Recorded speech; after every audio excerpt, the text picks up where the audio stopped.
Death is a man in black, and he has gone insane, slaughtering the innocent. Only X, an amnesiac who wakes up to find his wife dead beside him, can stop him. Now, X, along with a band of heroes hunting the man in black, have to embark on a terrifying journey through the cursed town of Crofton, and into a haunted house filled with secrets, to find the only thing that can stop death. From A. Cale, the #1 best-selling author of Bad Dreams.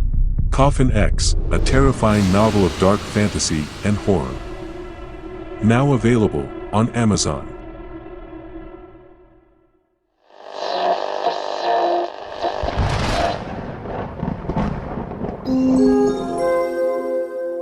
You are listening to the Dark Fantastic Podcast. Welcome to this new episode of the Dark Fantastic Podcast. I'm your host, AK, and my guest for this episode is an ex-Navy SEAL, a writer, and an occasional actor.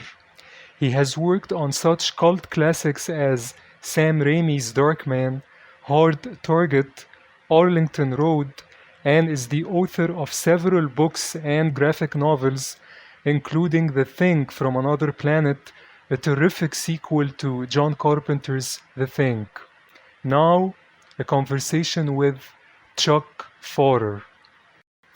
But I was so, happy to find you on social media because I've been a fan for a very long time, and I didn't even dare to try to find your contact info because I thought I probably would never reach you.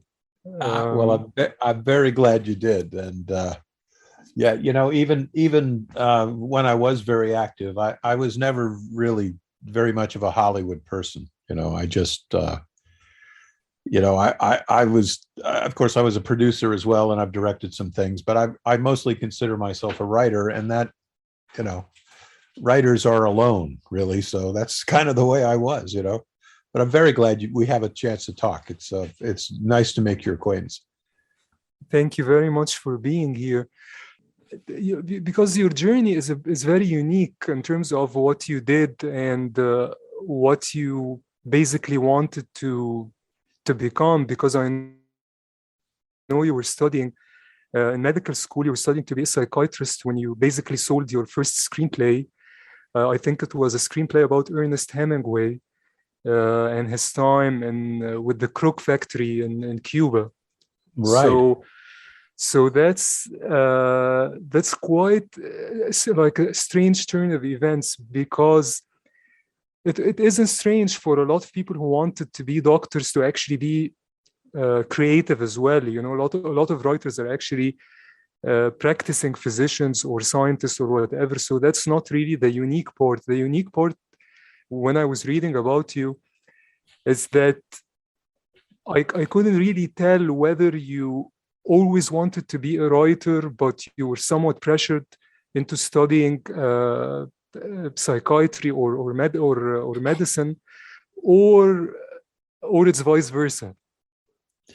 Well, I will correct the record just slightly. I sold 2 screenplays while I was in the Navy, and I got out of the Navy, and I had been admitted to a school of osteopathic medicine in Missouri, and my problem was that I had to pay for it, and I thought that I would try to write another screenplay to help pay for medical school. So that sort of distracted me. So I actually didn't attend. But you're right about one thing. I always wanted to write.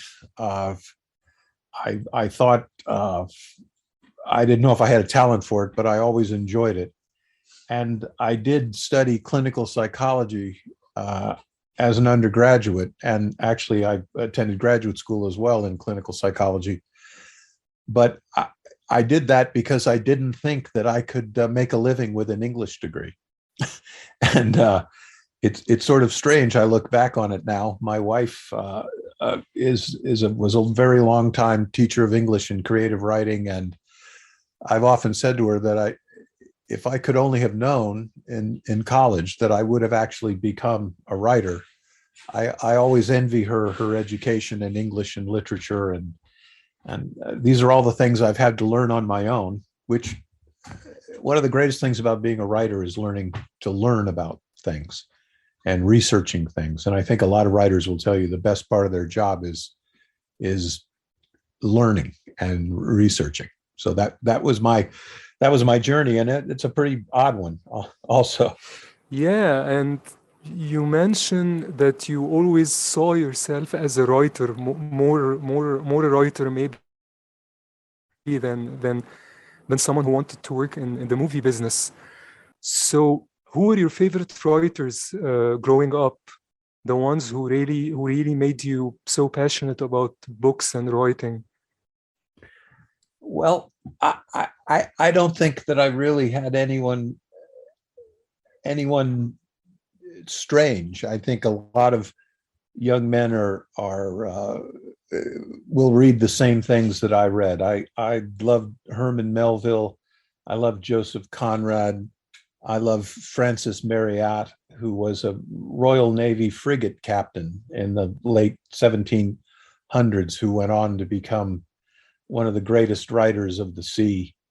I think, like a lot of young men, I at first really enjoyed Ernest Hemingway. I think the sort of writers that I always enjoyed were the ones that could make you forget that you were reading a book, and just make you see in your mind what they were writing about. And they did that so well that you forgot you're holding a book and you forgot you were reading. And what's interesting about that is when you write a screenplay, that's what you have to do. When someone reads your screenplay, they have to absolutely forget that they're reading a piece of paper. They have to see the movie in their eyes. And, I've written a couple of novels. Interestingly enough, both the novels that I've written started first as screenplays. That I first wrote the screenplay, then I wrote the novel. It's much more difficult to write a novel because you don't have the shorthand that screenwriting, the format of a screenplay. And when you're writing a screenplay, you're writing for some producer who's got a lot of money, who reads your screenplay and he thinks, I have to make that movie. So, which is one of the reasons why you don't see writers on the Tonight Show, right? They know everyone likes to forget that Bruce Willis stars in this movie, but he didn't make it up, right? Somebody wrote the whole thing down. And there's a director who will fly around to Cannes and everyone completely forgets that somebody wrote that movie, right? This is the contractor who got all the technical people together and brought it to the screen. No small task, but writers are kind of the forgotten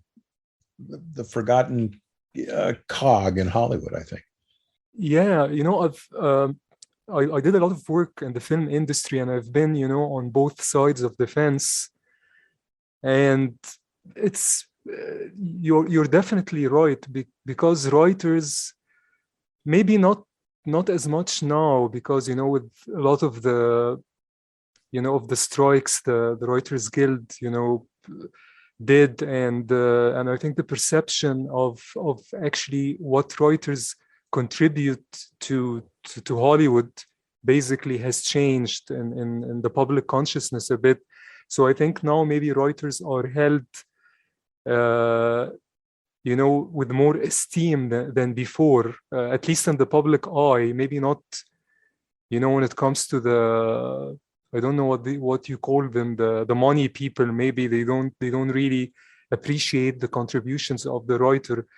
But at the same time, the movie is, because you've definitely worked in the film industry, I'm sure much more than I did, but also it's a bit hard to the idea of the auteur and the auteur director and the writer. It's a bit hard sometimes to give credit where credit is due. But you're right, at the most basic level, basically the script is everything. You can build on a script, but you cannot just do a movie without a script. So I think it boils down to that. At its most basic level, writers are still underappreciated, maybe not on the TV side of things, because now TV is like basically it's totally a writer's medium now, and with Netflix and streaming and shows like Breaking Bad and Better Call Saul, and so with the superstar showrunner now, I think things have changed in television. In movies, I don't think they have that much really. Yeah, I absolutely agree with you that and it's just in the last 10 years or so, and you're absolutely right. The showrunners now are the 800-pound gorillas, and I'm really glad to see that. And I've only worked a little in television, and done a lot of developed a lot of things that didn't happen, which is what many writers, or as in Hollywood, you have a list of credits, but that's usually about, I'm sure you'd agree, that's about 10% of the things you've done, because you work on a lot of things that don't happen. But, I was mostly a feature writer, and you're right. In television, things are different. In feature film, it's very easy for the director, the auteur, and the star to become associated with the project, and the writer is pretty much forgotten. But when I came to Hollywood, I had been a naval officer. I didn't think I was going to stay in Hollywood very long.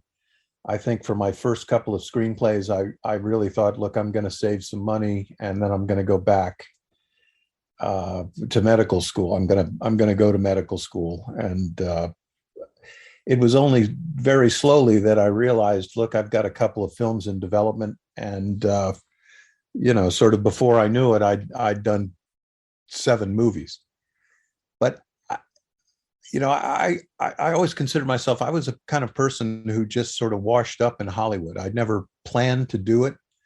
I'd actually gone to university and graduate school in Los Angeles, so I sort of knew what LA was all about. I lived in California much of my life,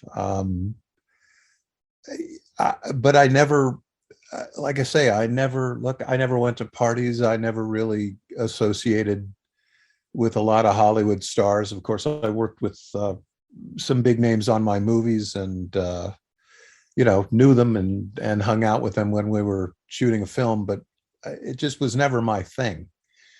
And I look at it as sort of a weird part of my life, but again, I consider myself a writer. For all the good and bad of Hollywood, I don't think I'd trade it.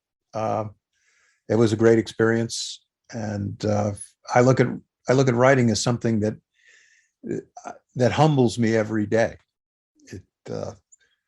I'm one of those writers that think no matter how good you are, you will never completely master the craft, and there's always so much to learn, so much to read, and the example of so many good writers, and this is something you should always try to improve that, and it keeps me humble. Speaking of working with superstars and auteurs, I know you did some uncredited work on Sudden Impact, the fourth Dirty Harry movie. That is the weirdest thing in the world, because that has gotten into my Wikipedia somehow. I never worked on that film. I've literally tried to take that down off Wikipedia, and whoever put it on there just keeps putting it back on. So I think one of the things that probably was the issue there is that I was working with Charlie Sheen on Navy SEALs during that period, and I guess somehow, maybe Charlie said it or something, but that's one of those weird,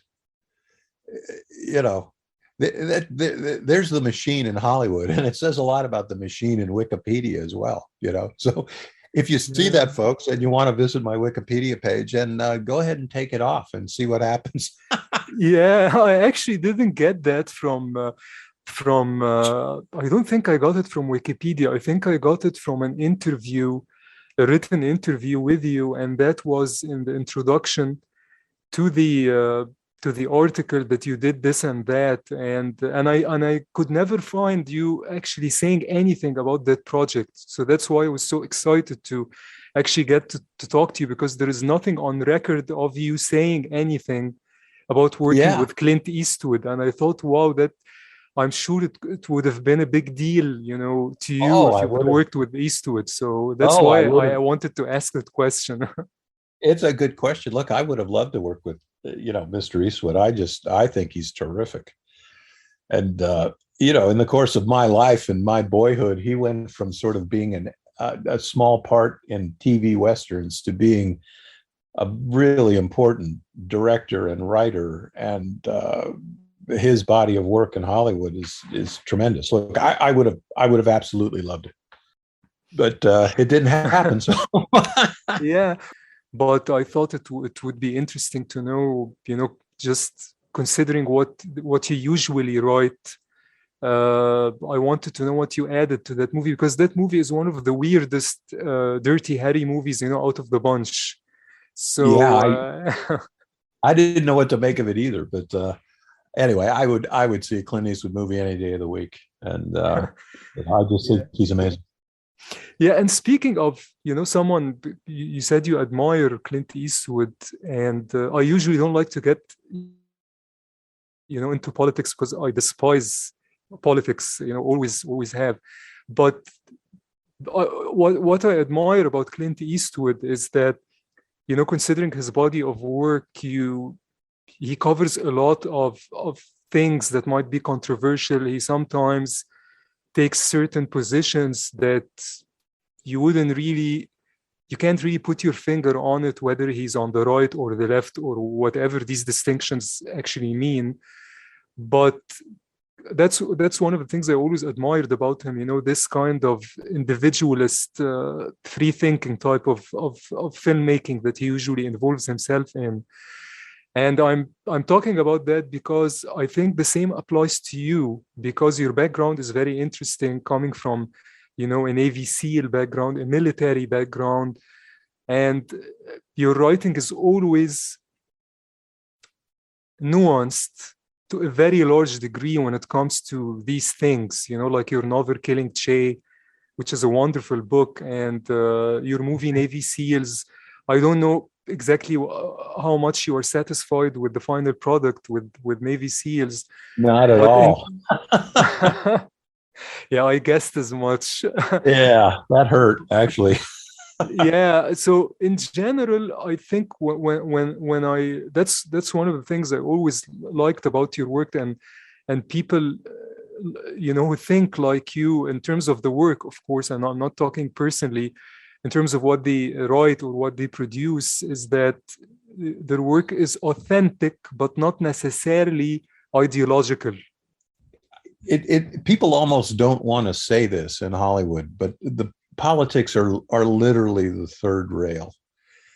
And if you are discerned as being someone, let's just say like Mr. Eastwood, who I admire, and I admire his, the positions he is able to take, and I like it for the same reason that you said, that they are ambiguous, but you see in them this connecting whole. He talks about lone heroes and what the nuances of what's the difference between justice and the law, and what it is to be one person standing apart from a larger whole. I mean, that's something that goes completely through his work. And I'm like you. I always sort of try to avoid politics for a bunch of reasons, because everyone's input into politics are essentially opinion, and no one ever convinces anyone else to change their opinion in politics. So I always simply just thought to avoid it. and I did. I hope, but I wanted to write about some of those same themes. And one of the problems in writing in feature film is that there's a certain point at which the writer hands the project off to a director, who we all know becomes the auteur of the project. So, for example, the movie Red Planet, and we talked about Navy SEALs and how it didn't quite come out maybe the way I'd like it. I bet you were probably surprised that the screenwriter of Navy SEALs wrote a sort of interesting book on Che Guevara, right? And you might have wondered, well, what happened to the movie Navy SEALs if this guy could write a book on Che Guevara? Well, here are the sort of things that go on. The screenplay for the movie Red Planet was initially called Alone. And it was the story of one astronaut who crashed on Earth, on Mars. And there was only one survivor in the command module orbiting the planet. And this one crashed astronaut could only speak to the female who was commanding the command module. He could only talk to her when she passed overhead once a day. And he had to get, as Val Kilmer did in Red Planet, he had to get from his crash site to a Russian landing module and try to get that landing module back up into space. Okay, the auteur took that movie over and decided that he wasn't going to call the movie Alone anymore. He was going to call it Red Planet and add 7 people to it. And I just thought, look, that isn't what this movie's all about. It doesn't tell the story I want to tell. Anyway, so Red Planet came out. Well, maybe 10 years later, somebody comes out with a movie called The Martian, and it tells pretty much the exact story that Alone tried to tell. One guy on a planet all by himself, up to his own devices to get himself safely home. So when you're a writer of feature film, you often see this. You write a screenplay and they pay you a terrific amount of money for the screenplay. And then sometimes they don't just throw the baby out with a bathwater, they throw the whole thing over a cliff. And there isn't really anything you can do. You just can't. You just think, well, the next time I'll just write a better one. And that's the biggest frustration, I think, in writing feature film. A lot of times. And some other times you get a great experience and you work together with the director and things go well. I guess things went well with the Sam Raimi phase of your career.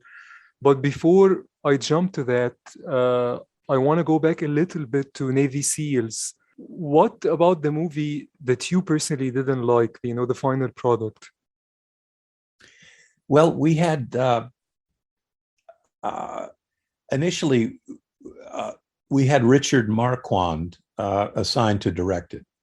And he had just come off the second Star Wars film. And he was a steady and amazing director who had a terrific vision for the film. And we were in pre-production. And unfortunately, Mr. Marquand unexpectedly passed away. He had a stroke in Hong Kong, and we were back to step one. The studio went ahead with another director who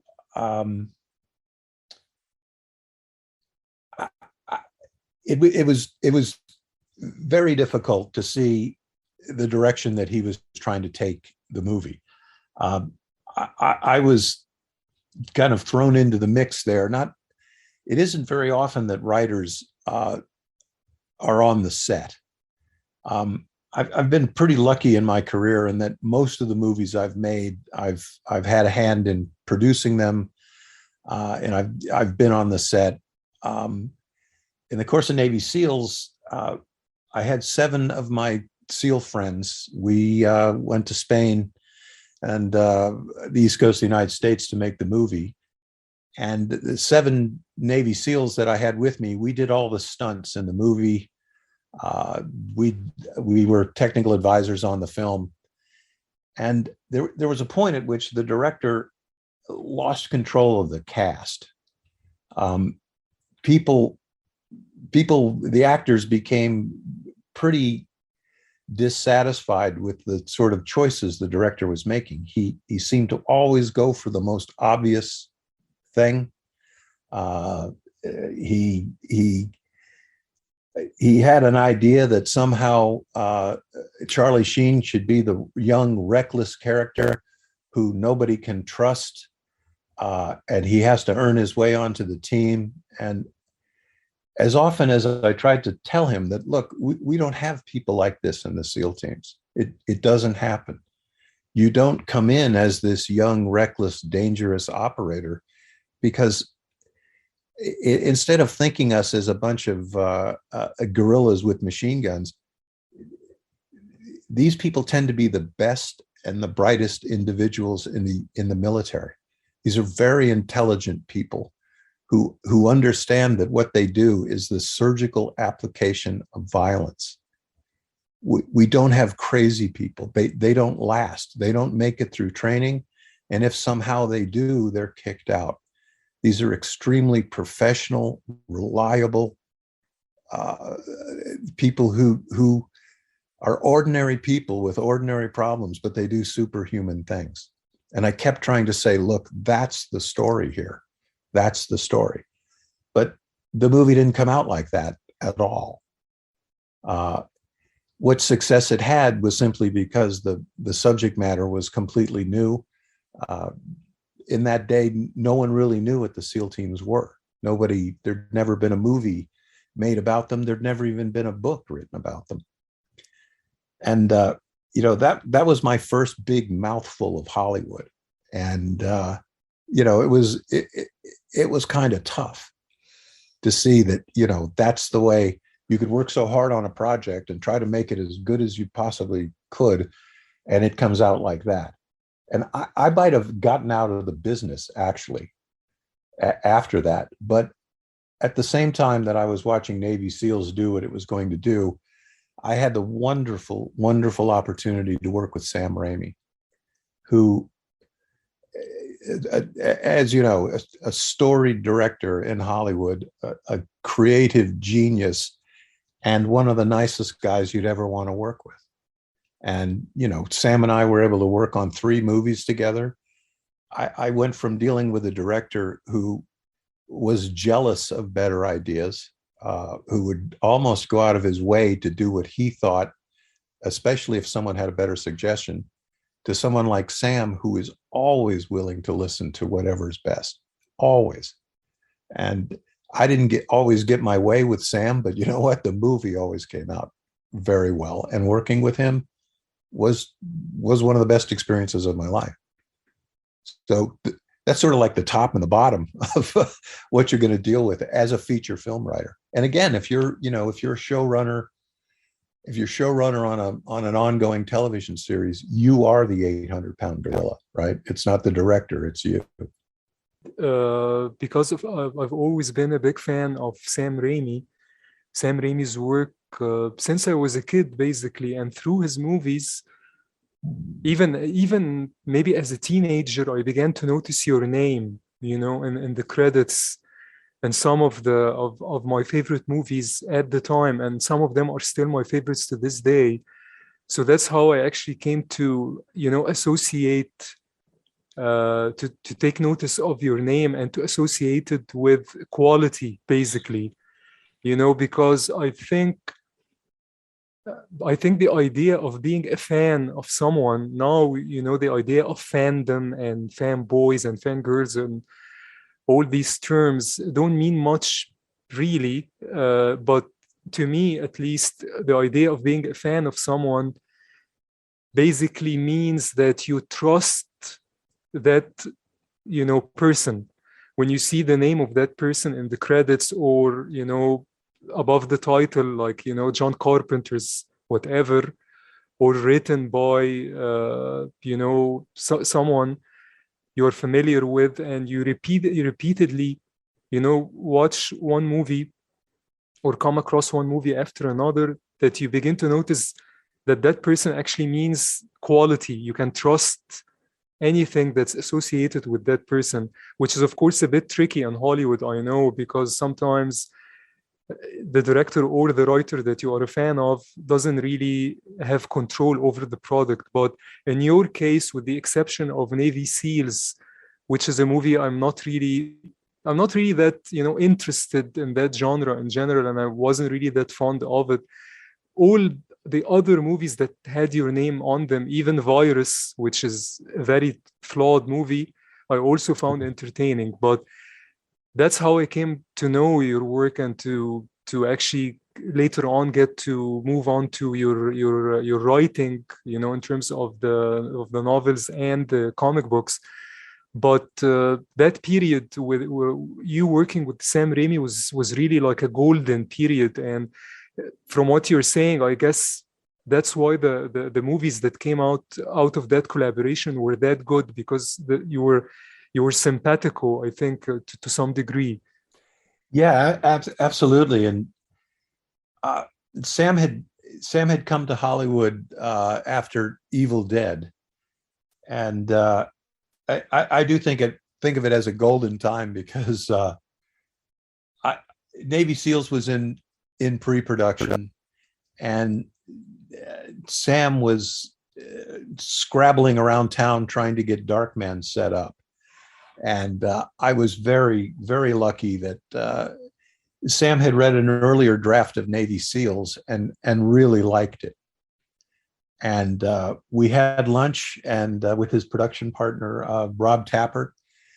And it was the start of a really, really good friendship. And Sam wasn't Sam yet. And we were taking meetings and trying to get this thing set up, and it finally landed at Universal. And of course, the script goes back and forth and what everyone calls development hell. But I remember all the headaches and the frustration and the and the tension and the high wire act of going to an important pitch meeting and pitching this, and it seems completely strange then. And and then we're sitting there, I'm sitting with Sam at Universal, and we're casting, and in walks this unknown actor named Liam Neeson. And Liam wasn't Liam then. He was just this Irish guy looking for work in Hollywood. And in walks Frances McDormand, and she was the wife of a friend of Sam's, and we thought she was right for it.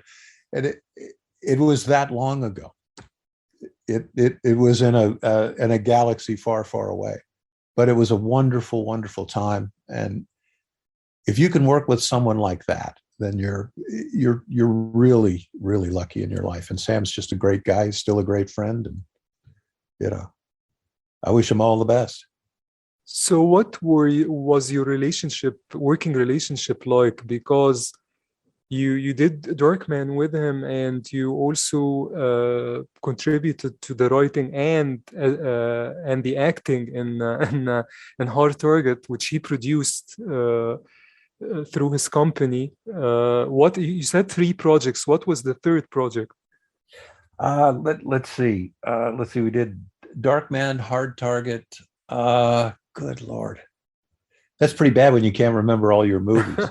Well, you know what? I developed a couple of episodes of Darkman as a television series. I worked with that with Sam. And I think that there were other development projects we worked on and went out and pitched and campaigned with, but we never got going. And, it was just, we were just such old friends. It was, we all pile into somebody's car and go over there and pitch this. And the interesting thing about Sam was, he was never into the Hollywood BS either. He never played the famous director. He was just this modest guy who did great work. So I think that was something that we connected on, because neither of us really thought much about that sort of the trappings of fame. Not that there's any such thing as a famous screenwriter, because there isn't. Okay, that's just, Yeah. if you want to be famous in Hollywood, it does. Like I said, I've done 7 films. It doesn't make you famous. You're never going to be a famous feature film writer, right?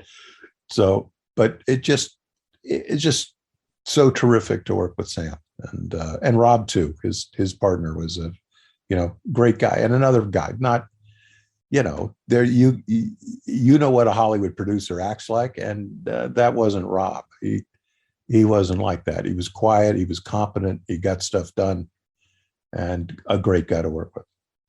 I just want to move ahead a bit to one of my favorite projects of yours, which is The Thing from Another Planet, the comic book that you wrote as a direct sequel to John Carpenter's The Thing.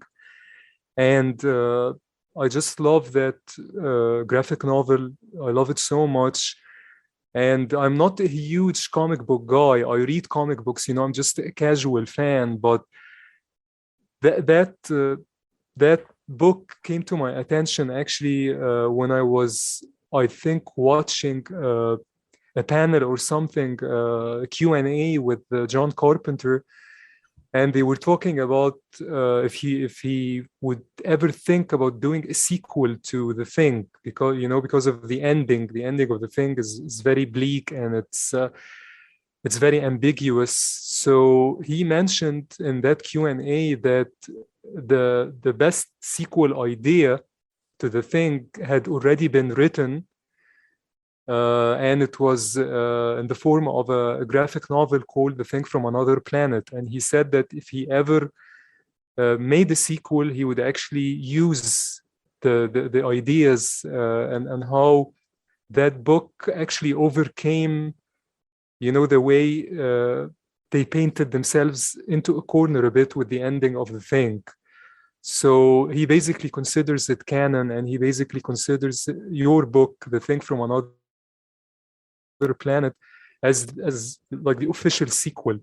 So how did you come on board that project, and were you a fan of the original film? Oh, I was a student of the original film.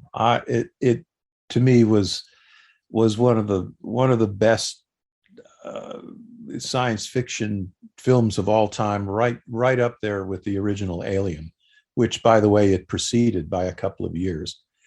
I was really surprised and delighted to hear that John thought so well of it. What happened was Mike Richardson, who would later do some pretty good work, for example, The Mask, and a whole string of other movies. We ran into each other a couple times in Hollywood, and Mike was looking to develop a sequel to The Thing. And Mike and I got together, and this was sort of at the kind of the dawn of the graphic novel period.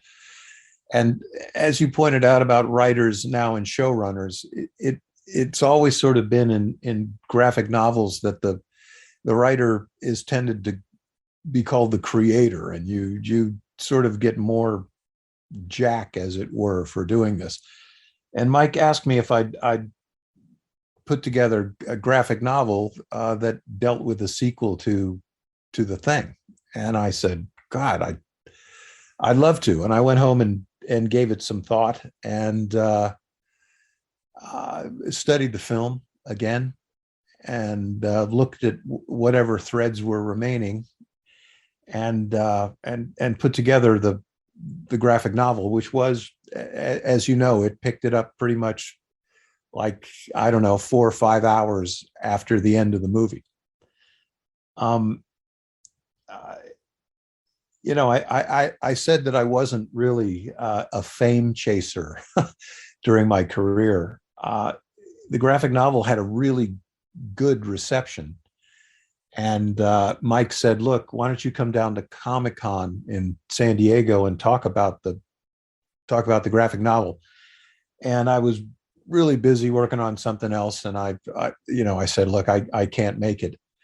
But apparently Harlan Ellison was there on a panel. And I'm very flattered to say that he went on and on about how much he loved the graphic novel and how he saw this was this was a merging of sort of a good screenplay and a good sequel.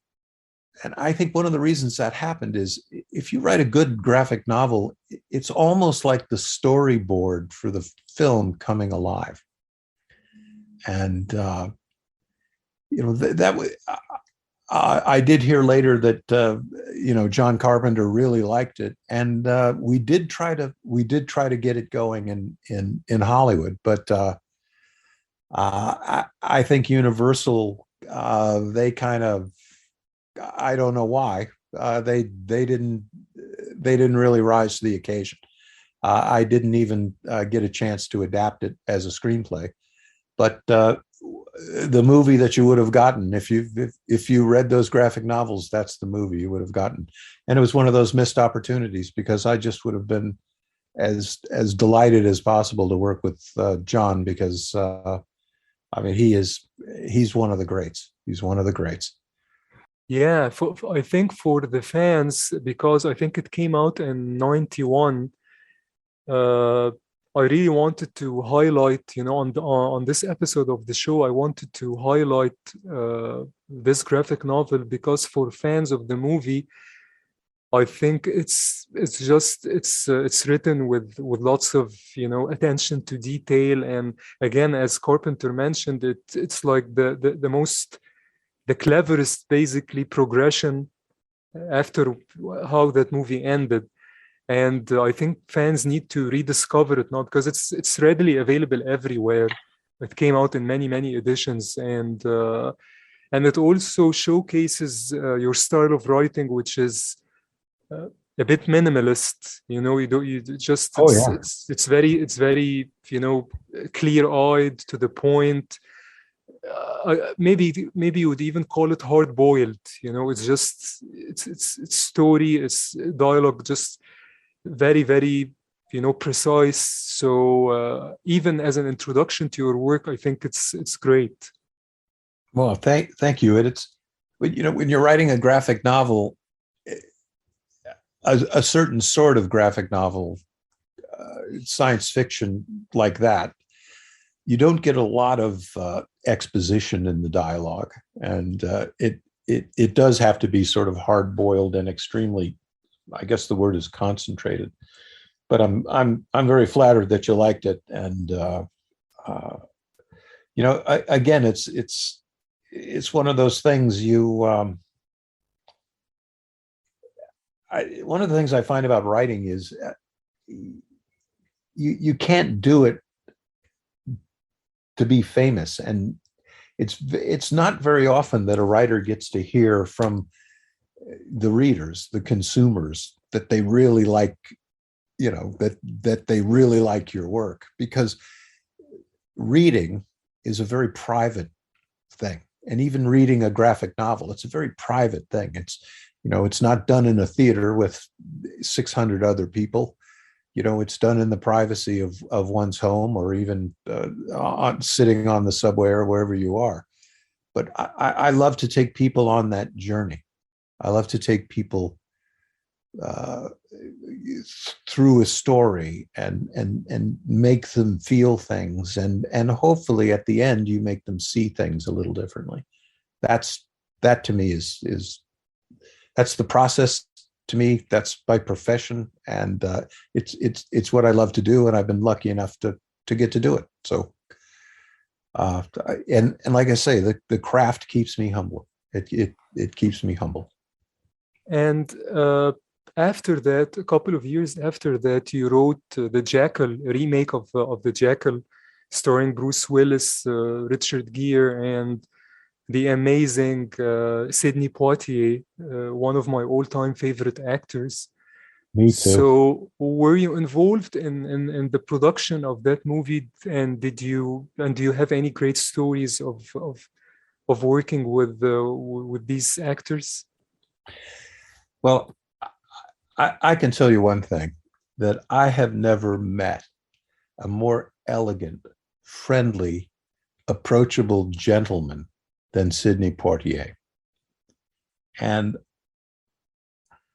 I don't even want to call him a movie star of the old school, because he is just, he's in a league of his own. He is an amazing person. I was on the set in Richmond. I just got there. He actually, a lot of times you'd get a PA coming over to you and saying, Bruce Willis wants to see you in his trailer in 5 minutes. Okay, that's Bruce Willis. He's a big movie star. Then you can have this tall, elegant gentleman walk over to you, stick out his hand and say, you must be Chuck Farr, the writer. I'm so glad to meet you. I'm Sidney Poitier. And of course, I was just with my mouth hanging open. Another thing I'll say, that Sidney Poitier in The Jackal did all of his own stunts. I mean, what a guy, and what a guy. And to, when as the screenplay went through development and we go into casting, and I can't remember who we got first, if it was Richard Gere or Bruce Willis, but I do remember that when Sidney Poitier said he would take on the role of the FBI agent, I thought, okay, this film's going to do okay. And Michael Caton Jones, who had directed Memphis Belle, he came on. It was terrific to work with Michael as well. A really great guy. I've almost found that the more talented people are in Hollywood, the more truly talented they are. A lot of them can be pretty decent people. Many of them aren't, but there are a chosen few, and Mr. Poitier is definitely one of them. Just an amazing person. Yeah, that must have been amazing, because I can't even imagine, meeting Sidney Poitier, because even as a kid, when I think I first saw him, I think it was To Sir with Love on TV or something. And I understood at that moment, I think I was 10, 11 or something, and I understood that that's what a movie star is. Because before that, and after that, I mean, when I got into film, when I really got into film and the study of cinema, and I got to interact a bit with people who worked in the industry and in different parts of the world, not just Hollywood, they would say, so and so is a movie star, so and so is a movie star. And maybe they would mention someone like Warren Beatty, or someone like, I don't know, Bruce Willis, as you mentioned. And they are, they are creative people, and of course they contributed, to making a lot of entertaining movies and some great movies. But just to me, since I was a kid, like, the standard was Sidney Poitier. The way the diversity of the roles he did, and the way he blocked the scenes and everything about him. Because I watched his movies religiously. I'm amazed that you actually got to meet him and work with him. And I was dying to ask you that question. Well, just an amazing guy. And it's funny. I am like you. I just consider Lilies of the Field to just have been just an amazing movie. Just amazing. And there's such a dignity about him. Gravitas without being grave. And that's the magic. You can write you can write a great speech and you can write a monologue as a writer, but it takes someone like him to bring that, to make that sing, to make it resonate in people, because no one's going to listen to the writer say those words. They won't mean anything, but you put them in the mouth of a character that Sidney Poitier brings to the screen, and wow. And to me, that, the Jackal was about Sidney Poitier. It was about Sidney Poitier trying to get the bottom of this assassination attempt. And everything else, to me, as a writer, spun around Sidney's character. And it was one of the luckiest experiences of my life. I mean, it was an honor to work with him and see him at work every day and talk to him and have lunch with him, and just an amazing person. And I'll never forget that. I don't want to take too much of your time. I just have two very short questions. You did some uncredited work on Arlington Road, right? Oh, I did. There's an interesting thing. I completely rewrote the movie, a page one rewrite. At the same time, I had just finished. Well, the Jackal had wrapped up, and Universal Studios, for whatever reason, was trying to reduce my writing credit on the Jackal. And screenplays often go through arbitration, as you know, because the studios will often hire more than one writer, and it's up to the Writers Guild to determine the credits, which are very important, not just creatively, but financially for a writer as well. And I had done a complete rewrite on Arlington Road, and I didn't want to put another writer through the arbitration hell that I was going through on the Jackal. So I didn't even write a credit statement. I didn't go to arbitrate the credit. So, but I was extremely happy.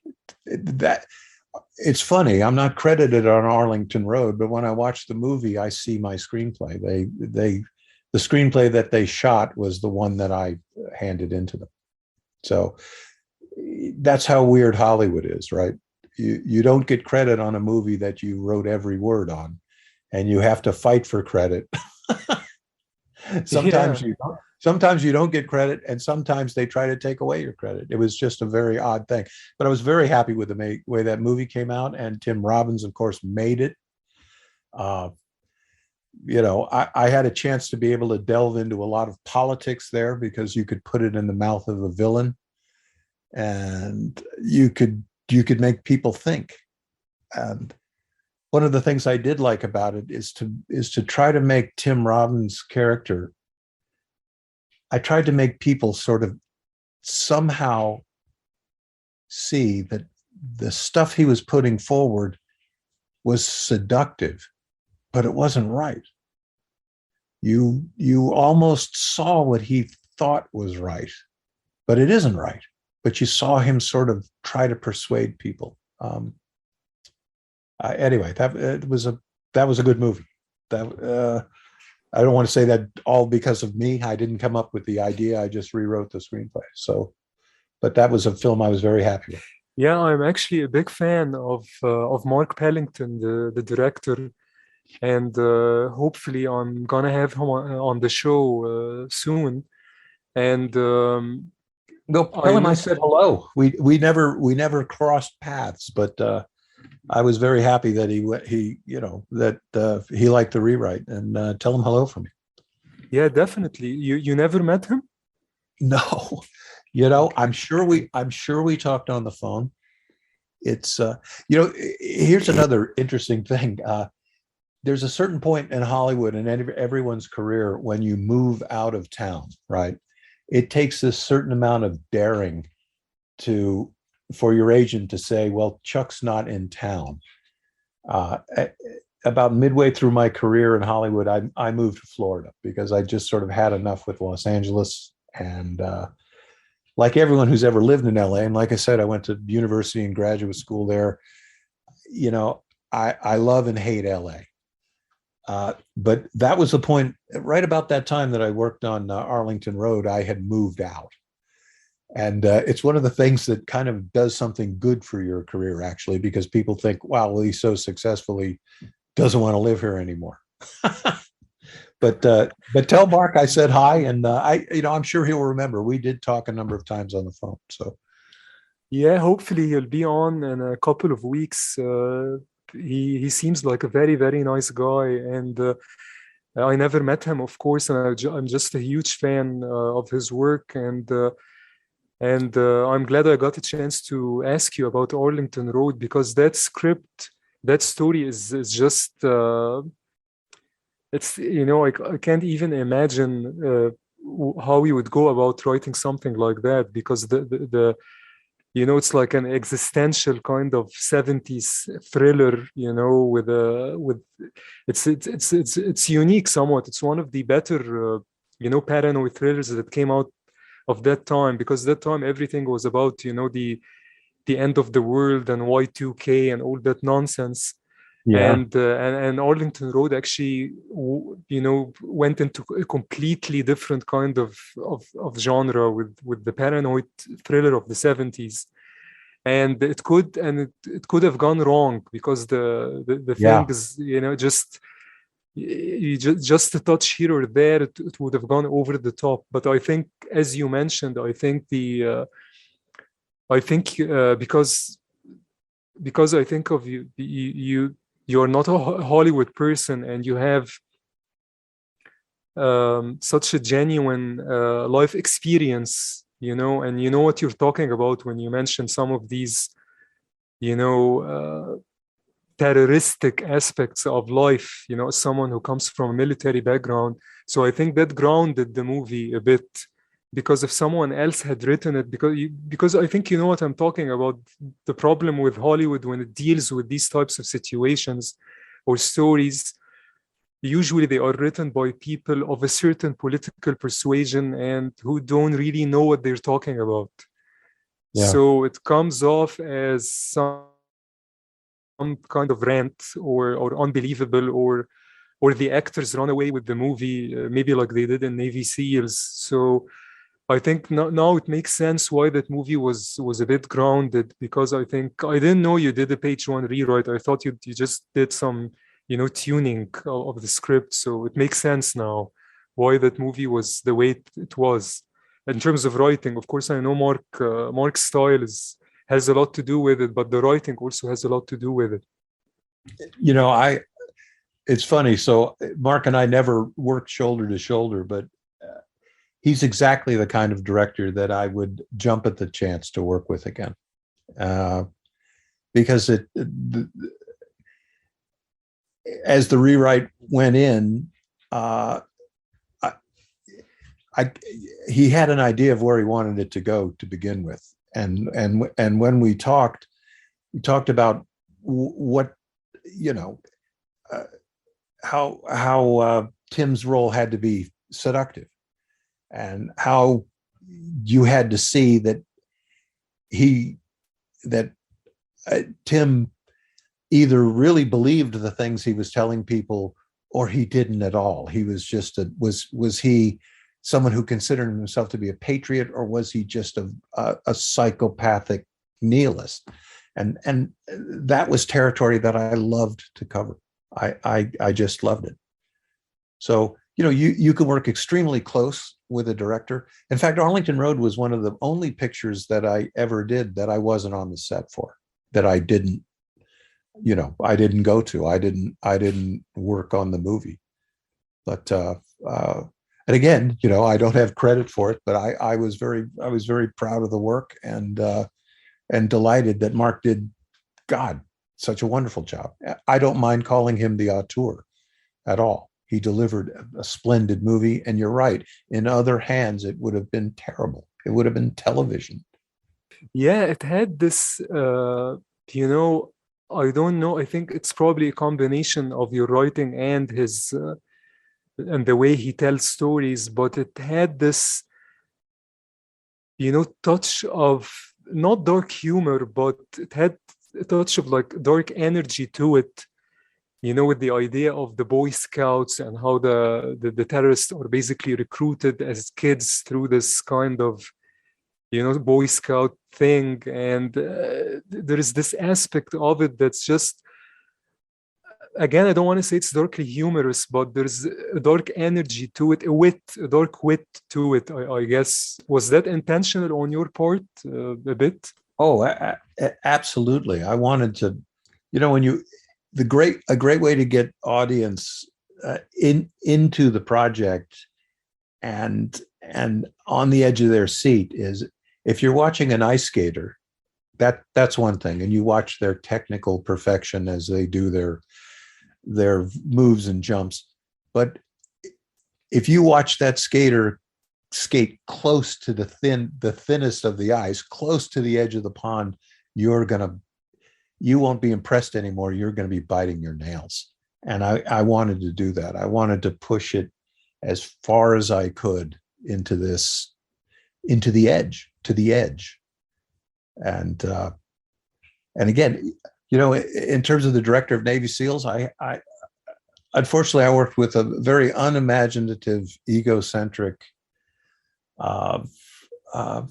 very pedestrian guy. And then I got to work with Sam, and then in the situation with Mark, I mean, some people do wonderful things and some people don't. It's hard when you work so hard on a screenplay.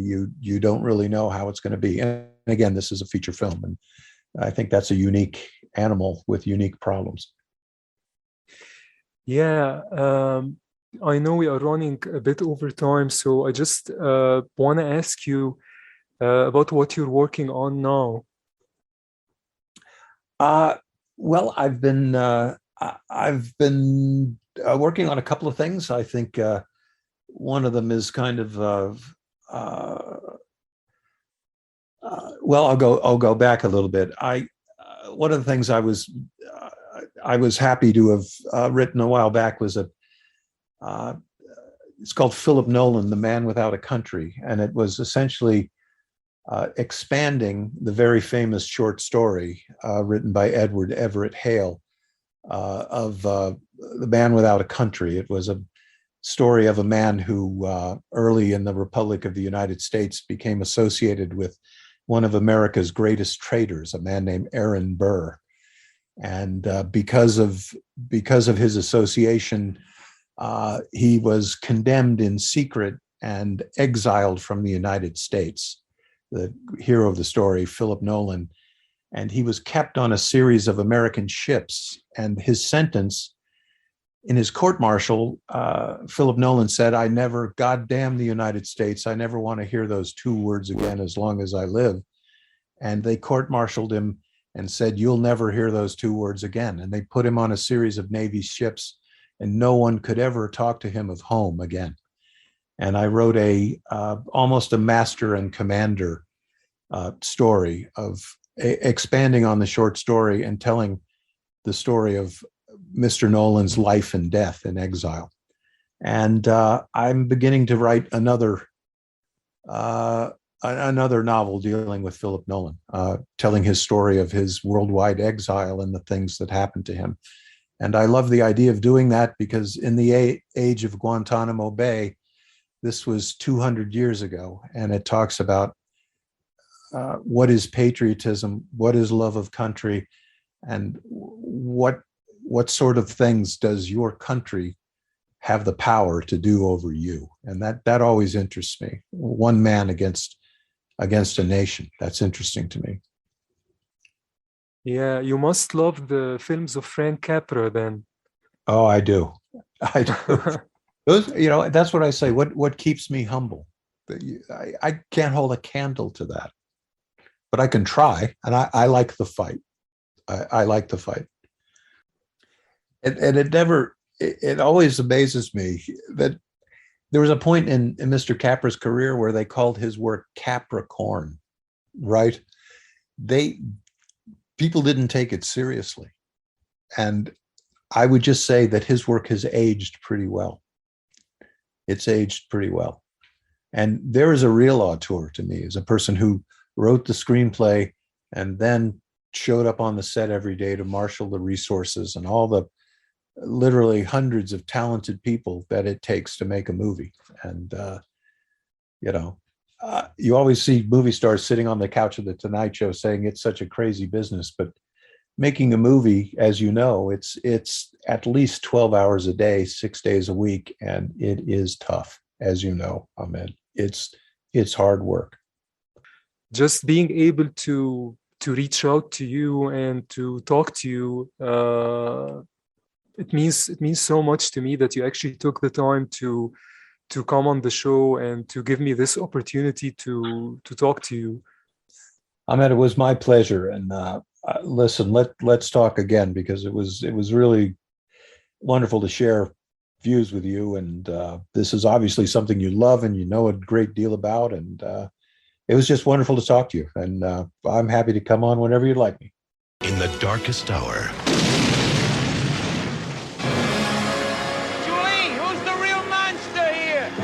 there's a light that shines on every human being. But one. From director Sam Raimi. Darkman.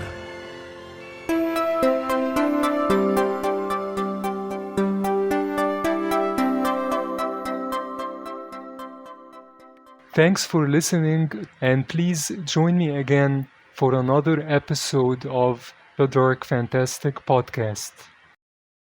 Ahmed Khalifa is a filmmaker and novelist.